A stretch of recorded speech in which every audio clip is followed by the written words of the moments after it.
6:19 on a beautiful Sunday morning. John and I are having fun looking at the neighborhood weather network cameras and all the pretty color out there this morning. This is the shot right now from Gold Hill in Woodland Park, courtesy of the folks at Peak Internet. It's a very comfortable 38 degrees. You see a little bit of a southwesterly breeze starting to move the trees around. That'll get stronger with time. In the meantime, it's just kind of fun to look at all the pretty color that's out there. And we've seen some of that in Colorado Springs too. Pair of fours right now at Underwater Connection. Looking past UCCS, you see some brightening of the underside of the clouds as viewed from that part of town. Not much wind at the moment. Gorgeous start to the day over the Pueblo Chieftain studio. 43 degrees, just fiery sunrise.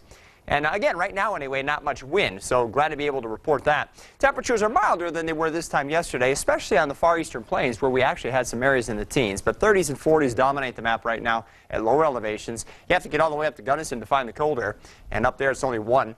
But most of the rest of the high country in the 20s and 30s, so it's really pretty warm everywhere. Red flag warnings in effect for all of eastern Colorado. What you see up here are concerns about high wind. That's for tomorrow. By the way, that's going to overspread more of the area as we get into tomorrow. So the bottom line is we're going to have some wind the next couple of days. And obviously some passing clouds, which we've seen this morning. We'll also start to see some snow break out across the high country, mainly in the southwestern part of the state today. So it won't cause any major travel impacts unless you're heading down, say, towards Durango. You have to deal with Wolf Creek Pass. But the rest of the passes shouldn't be too bad today, as it's going to be pretty warm. Highs in the 60s and 70s over the far eastern plains. Even up in Leadville, it'll be 40. The big valleys should be in the 50s today. And that's likely what we'll see for our local mountain areas.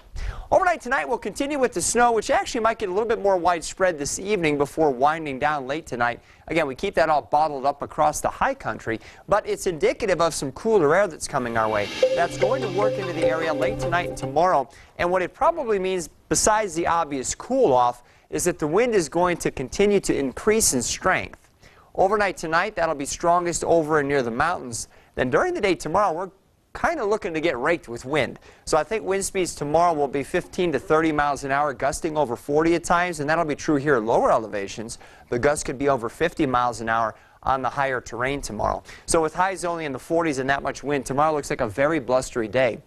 Tuesday also looks, relatively speaking, to be a bit on the cool side with lower 50s, but I don't think we'll have as much wind, so Tuesday might not be quite as bad. Then we'll start to warm back up with 60s through the middle of the week, and probably right on into Friday, maybe a little cooler on Saturday, but no threat for precipitation over the next week, best we can tell. Pueblo, again, red flag warnings up today. Tomorrow we'll have some real strong wind gusts, but it'll be cooler with highs in the 50s. 60s on Wednesday, 70s to wrap up the work week.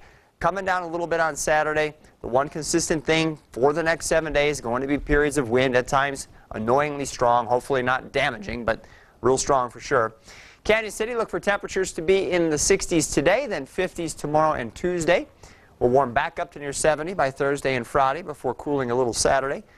Pretty boring looking number-wise, but as I said, that wind's going to be real obvious at times.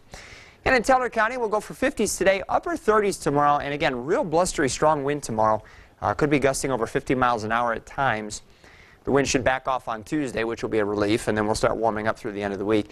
Right now, it doesn't look like we'll have a chance for any snow until maybe late next weekend into the early part of the following week, and I can't promise that. But what I can promise you is too much wind. You know, there's enough of that coming off the desk here in the morning between the two of us. But I think even us, it'll be a little bit easier to deal with than what Mother Nature's going to do to us. Yeah, well, you know, I know we're only a few days in, but March certainly not living up to its reputation. No, and we would like it to. We could use the snow, obviously. But if we don't get the snow in March, I'll take the rain in May. As long as we get something before June, I don't want to talk anymore about this fire stuff. Right, okay. Thanks, Marty. You're welcome.